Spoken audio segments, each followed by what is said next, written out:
Davos से जो भी मैसेज निकलकर सामने आ रहा है उसको इंडिया कैसे रीड करे? नहीं, बहुत देखिए, जो दावोस से जो मैसेज निकल के आ रहे हैं, आपने कनाडा के जो प्रधानमंत्री हैं उनको सुना, आपने यूरोपियन यूनियन की जो मुखिया हैं उन्होंने तो भारत के साथ जो डील हो रही है, उन्होंने कहा ये तो $2 बिलियन 2 बिलियन लोग हैं जो आपस में आ रहे हैं। उन्होंने मदर ऑफ ऑल डील्स उसको जो करार दे दिया। बहुत बड़ी आवाज है, बहुत ताकतवर आवाज है यूरोपियन यूनियन की। और तीसरी तरफ आपने ये भी देखा कि और तमाम देश हैं, उनका रवैया जो है वो भारत के लेकर के बदल रहा है। और उसमें मेरा मानना है कि जो नरेंद्र मोदी सरकार ने स्ट्रेटेजिक पेशेंस दिखाई, स्ट्रेटेजिक पेशेंस, ये सब उसका नतीजा है। इस बात का भाई सरकार को बिल्कुल ये था कि हमारी ताकत क्या है, हमारी रिजिलियंस कितनी है हमारे पास, और साथ में कुल मिलाकर के चाहे अमेरिका हो या यूरोपियन यूनियन हो, चाहे उसके लिए कोई अन्य देश हो, वो अगर उनको अपना भविष्य सिक्योर करना है, इकोनॉमी को सिक्योर करना है, तो बिना भारत के और भारत के बाजार के वो कर नहीं सकते। आज की तारीख में कोई भी ग्लोबल कॉरपोरेशन, जिनको एमएनसीज बोलते हैं, अगर जो ट्रूली ग्लोबल है, अगर वो भारत में प्रेजेंट नहीं है तो वो ग्लोबल है ही नहीं, और कम से कम उसका जो भविष्य है वो सिक्योर नहीं है। तो भारत को ये सब पता है, अच्छी तरह सरकार को पता था। सरकार ने बिल्कुल जहां जरूरत हुई चुप्पी साधी, जहां जरूरत हुआ नपे तुले शब्दों में बयान दिया, लेकिन कुल मिलाकर के जो स्ट्रेटेजिक पेशेंस है वो भारत ने जबरदस्त दिखाई, जिसका नतीजा ये है कि आज सारे देश जो है काफी वो समझ चुके हैं कि जहां तक मैच्योरिटी का प्रश्न है, खासतौर से जो कूटनीति में जो मैच्योरिटी का प्रश्न है, उसमें भारत का जो है कोई जवाब नहीं। देखिए, ट्रम्प साहब को मैं दो नजरिए से देखता हूं। एक तो ये कि जिस हिसाब से वो बात करते हैं उसमें कहीं उनकी कंसिस्टेंट नहीं होती, उनकी भाषा में कोई ग्रामर नहीं होती, और कुल मिला के वो एक बादशाह की तरीके से बातचीत करते हैं। हमारे देश में बादशाहों का बड़ा लंबा इतिहास रखा है, तो हम जानते हैं, तुगलक का नाम भी आता है, शाहजहां का भी है, तमाम नाम आते हैं। उनकी जो भाषा है वो बादशाही भाषा होती है, जो आज की दुनिया में चलती नहीं। मित्रों को भी वो नाराज करते हैं। लेकिन दूसरी तरफ हमको नहीं भूलना चाहिए, जो वो करने का प्रयास कर रहे हैं अमेरिका में, वो क्या कर रहे हैं? Bring manufacturing back again, manufacturing को वापस लाना चाहते हैं। वहां पे समुद्री जहाज दोबारा बनाना चाहते हैं। वहां पे ये चाहते हैं कि जो एयरबस बोइंग से आगे निकल के वो बोइंग भी वापस वहां पे जाए। कुल मिलाकर के जो अमेरिका ने सब कुछ आउटसोर्स कर दिया था, टैलेंट भी आउटसोर्स कर दिया था, मैन्युफैक्चरिंग आउट, उनको समझ में आ गया है कि अगर अमेरिका के भविष्य को बचाना है तो हमको चीन भारत जो कर रहे हैं वही करना पड़ेगा। वो जो, तो इसलिए जो है उनकी नीति, उनका वो सोफिस्टिकेशन नहीं है, वो उनमें कोई विजन नजर नहीं आता। लेकिन एक चीज ये है कि उनका जो वोटर जो चाहता है कि अमेरिकन इकोनॉमी उस पर पहुंच गई कि अब वो पूरी दुनिया में जो बादशाहत उनकी होती थी, जो हेजिमोनी उनकी होती थी, अब वो दादागिरी नहीं चल पाएगी, क्योंकि इकोनॉमी की वो हालत नहीं है उनकी। कुल मिलाकर के अंदर वो रिजिलियंस नहीं है, वो उसको बिल्ड करना चाहते हैं। इसीलिए कुछ लोग अमेरिका में उनका भारी समर्थन कर रहे हैं। हाँ। और दूसरी तरफ जो है उनको ये भी समझ में आ गया है कि जो तमाम देश है, खासतौर से यूरोप वगैरह, ये तो हकीकत है कि यूरोप ने अपनी जो सिक्योरिटी है, हाँ। सिक्योरिटी अमेरिका को आउटसोर्स। आपके नेटवर्क में कोई इशू आ रहा है तनेजा साहब? एक बार नेटवर्क ठीक हो जाए फिर दोबारा आपके पास आएंगे। लेकिन आपने बड़ा अच्छा से एनालाइज किया कि क्या मैसेज निकलकर सामने आया दावोस से। थॉमस मैथ्यू सर, इस मैसेज को भारत कैसे मोनेटाइज करे, या फिर मैं दूसरे शब्द में कहूं तो भारत के लिए क्या अपॉर्चुनिटी है? लक्ष्मण जी, मुझे बुलाने के लिए आप धन्यवाद, नंबर 1। नंबर 2 बात हिंदी में बोला इसके लिए धन्यवाद। हाँ, थैंक यू। बट हर चीज हिंदी में नहीं बोल सकता मैं।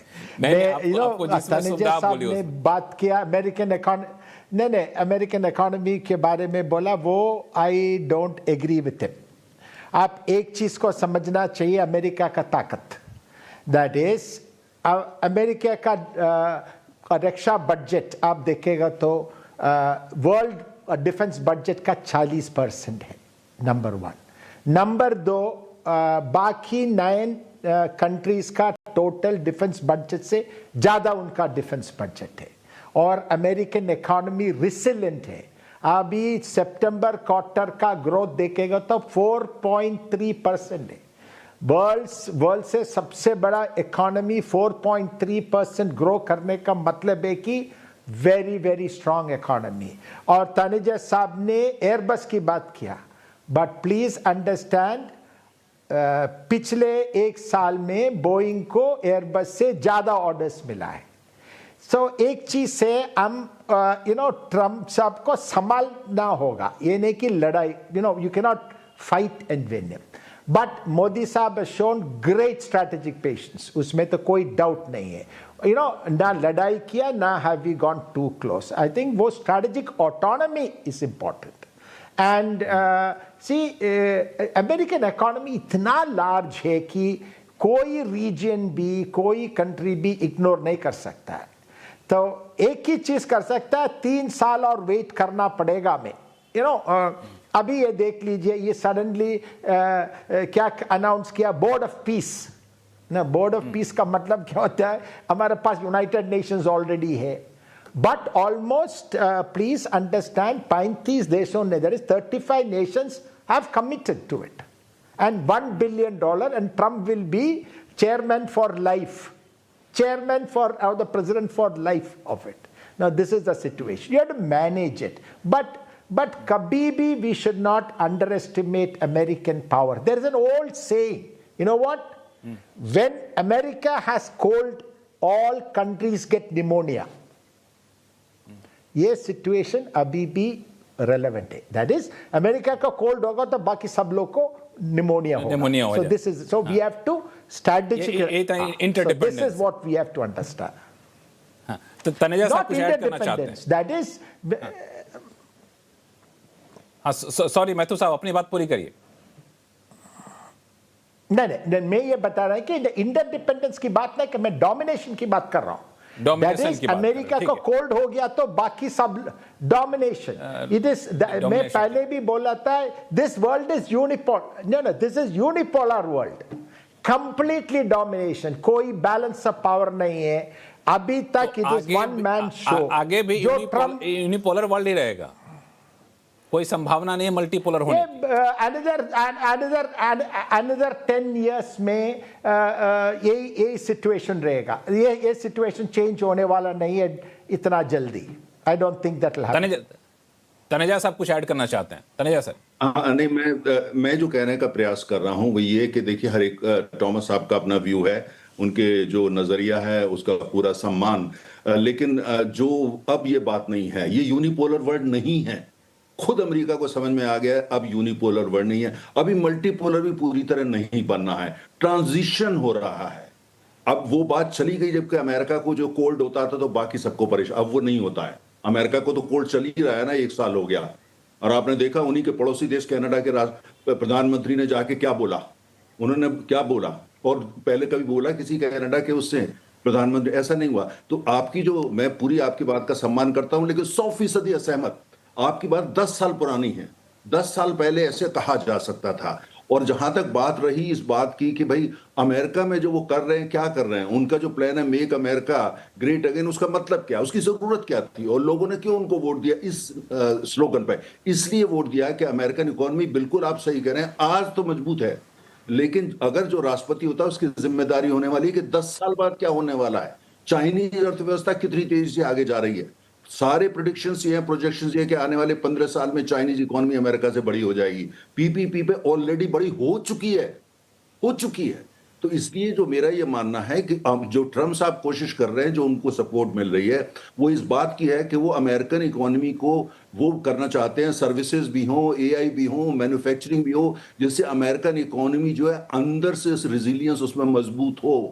ये वो करने, इसीलिए उनको सपोर्ट मिल रहा है। दूसरी बात, अगर ये अमेरिका का, जैसे आपने बताया, अगर अमेरिका वास्तव में वो होता तो कनाडा के प्रधानमंत्री की जो भाषण उन्होंने दिया, इस तरह का भाषण वो नहीं देते, क्योंकि उनका लंबा बॉर्डर भी है। वो भी जानते हैं कनाडा, वो हर एक को धमकी देते रहते हैं, वो कह भी चुके हैं कि कनाडा को राज्य बनाया जा सकता है अमेरिका का। तो मेरा ये मानना है, हर एक को अपने व्यूज का अधिकार है, आपके विचार का पूरा सम्मान, लेकिन 100% में असहमत। और जहां तक बोइंग और एयरबस की बात रही, आप ये देखिए मार्केट वैल्यूएशन, आज आप एयरबस का उठा लीजिए, उसको लेकर के इन्वेस्ट, उसकी ऑर्डर बुक उठा लीजिए, और बोइंग के लिए, बोइंग स्ट्रगल कर रही है। बोइंग कहीं जाने वाली नहीं है, बहुत बड़ी कंपनी है और अमेरिका के लिए बहुत अहम कंपनी है, दुनिया के लिए अहम है।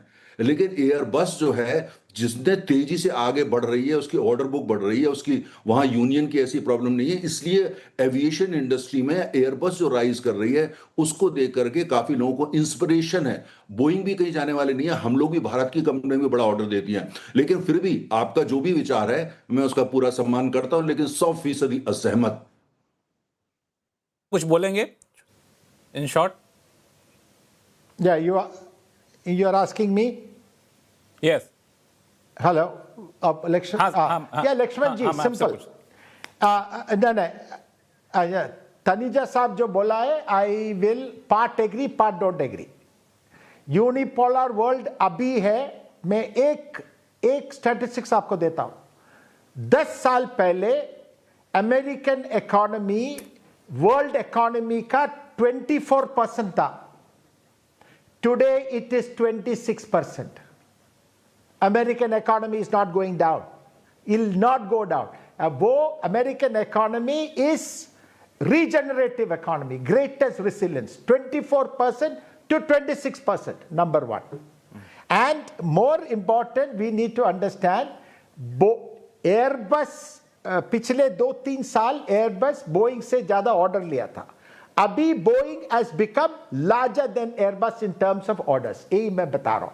अमेरिकन इकोनॉमी अभी किसी कैनेडियन प्राइम मिनिस्टर जो बोलने दो। आप डिफेंस बजट देख लीजिए। टुडे आज Trump, if Trump wants he can take Greenland. कोई country except nuclear countries like China और Russia, American power is not stoppable. Simple चीज करके मैं स्टॉप करूंगा। अमेरिका के पास, if I remember correctly, 11 carrier task force है। 11 कैरियर टास्क फोर्स का मतलब है अराउंड 850 से अधिक फाइटर बॉम्बर्स एक अमेरिकन टेरिटरी मूव करेगा एक ही जगह पे। आप बताइए कौन सी country can stop it? No country can stop it. ये व्हाट इज ट्रम्प डूइंग मैं आपको बताता हूं। Trump American raw power first time American history में इस्तेमाल कर रहे हैं। Raw power full American might का फायदा उठा रहा है। This is what Trump is doing according to me.